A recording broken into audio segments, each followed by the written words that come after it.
The Dominic Smith Electrical Senior Football Championship quarterfinals get underway on Friday night at 7:30 in Chadwicks Wexford Park. It's the county champions Shelmaliers up against Glynn-Barntown. And just to quickly run through the results so far, Shelmaliers they've beaten in the last 5 rounds. They beat Sarsfields by 13 points to 9. They were 3-7 to 2-9 winners over Gusrawn in the top of the table game.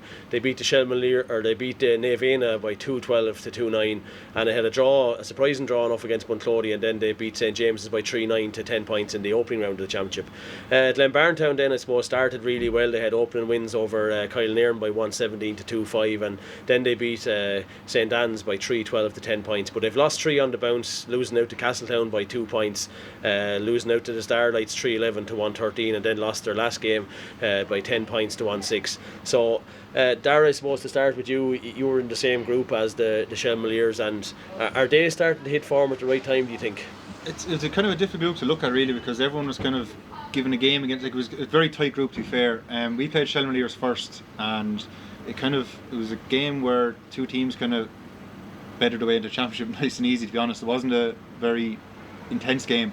But looking at Shelmaliers, you have Oni Nolan, Brian Malone, Conor Hearn, Sean Keane Carroll is there, Arnie Murphy. They have abundance of talent there, and it seems to be that they got through the group stages. They did what they had to do to get through the group stages, and I think now is the time when the Shelmaliers really start to focus in on winning games, to be honest, and that's what they do very well. When you go into a game, you're playing Shelmaliers and they're 4 or 5 points up with 10 minutes to go, they keep the ball and you can never get the ball back off them. In fairness, they have a really good set up in terms of keeping the ball, and then when you look at their kickouts, which have become an important part of the game, you have Craig McCabe, and look, he's excellent at getting kickouts off short, and then if he has to go long, he has big targets out there to hit with Glenn Malone, etc.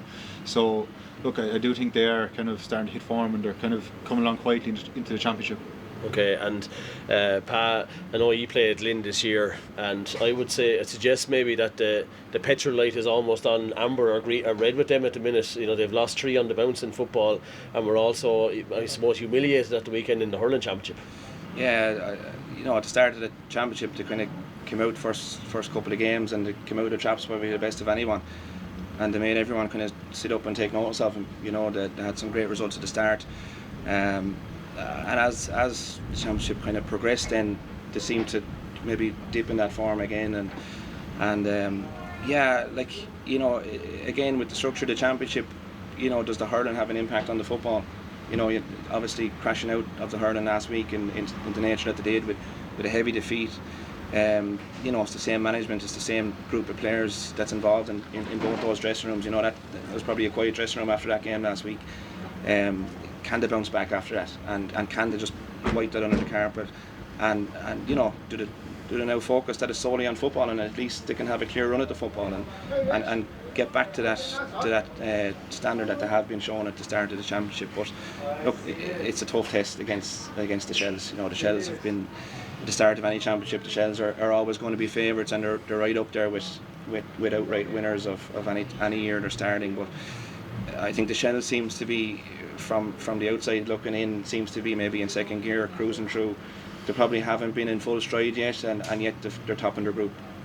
That's the sign of a good team. So, and with the experience they have, like Darragh was saying, they always have that strong runners coming through, and then with the brains of Brian Malone in full forward, creating that space for those runners coming through. It'll be a tough test for Glynn, but it'll be a good game. Like, Joe Hagan is an experienced coach and has done it at this level before, Darragh, and who are the men he's going to look to within the Glynn-Barntown dressing room to lift him at the weekend? Glynn-Barntown, I'm sure now that Glynn-Barntown have had a tough week after the hurling as well, and it's hard to pick yourself up. But as Pa said, now they have the football to focus on, and maybe you can get some of that anger from the hurling out in the football. And you're looking at John Lacey, obviously, and Aaron Breen. I saw their game last week against Crossbeg, and Aaron Breen had a great game in the middle of the field. And you have Sham Stafford is also there as well, who's been playing football at Wexford himself for 3 or 4 years.